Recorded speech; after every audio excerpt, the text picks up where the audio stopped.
জি ভাই, আপনার ফুল নামটা একটু বলবেন? জি, আমি ইশতিয়াক আহমেদ সাদ। আমরা দেখতে পেলাম যে আপনি কিশোর গ্যাং সিনেমায় অভিনয় করেছেন। জি। আসলে আপনি কিশোর গ্যাং সিনেমায় কি ক্যারেক্টারে অভিনয় করেছেন? আমি ছিলাম ভিলেনই বলা যায়। আসলে বর্তমান যে কিশোর গ্যাং আমি কিশোর গ্যাং ছিলাম, আমারই একটা গ্যাং ছিল। হিরো হিরোইনের পাশাপাশি আমি উত্তপ্ত উল্টাপাল্টা যত কাজ আমাকে দিয়েই আসলে সেগুলো ধরাই তোলা হচ্ছে কিছুটা। ঠিক আছে।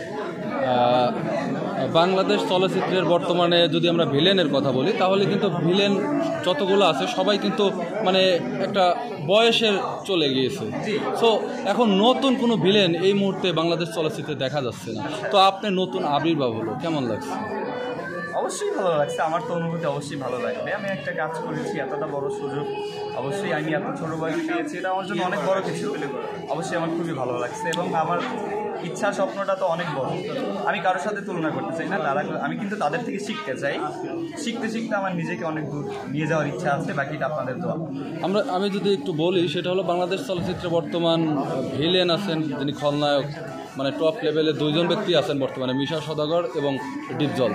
তারা এখনও বেঁচে আছেন, কিন্তু তারা মানে বৃদ্ধ পর্যায়ে চলে গেছে। সো তাদের অবস্থানে যাওয়ার কোনো চিন্তাধারা আছে কিনা? আমি যেটা বললাম যে তারা আমাদের গুরু, তাদের থেকে আমি শিখতে চাই, কিন্তু আমার স্বপ্নটা অনেক বড়। আমি অনেক মানে চেষ্টা করব আমি এই দেশ ছেড়ে বাইরে কাজ করে আমি আরও অনেক বড় কিছু হওয়ার। আমার ইচ্ছাটা, লক্ষ্যটা থাকবে অনেক বড়। লক্ষ্য বড় থাকলে আমি হয়তো পথ ধরে আগাইতে পারবো। ভিলেনদের যেরকম ডায়লগ থাকে, এ ধরনের কোনো ডায়লগ আপনার আছে কিনা কিশোর গ্যাং সিনেমাতে? হ্যাঁ, ওরকমই ছিল। ছোট্ট একটা যদি ডায়লগ দিতেন। ছোট্ট একটা। এটা হচ্ছে, কেবল তো মাত্র মোবাইল দিয়ে শুরু করলাম, এরপর তো শরীরের 206টা হাড় দিয়ে আমি ঘুরে ঘুরে করে ফেলাম।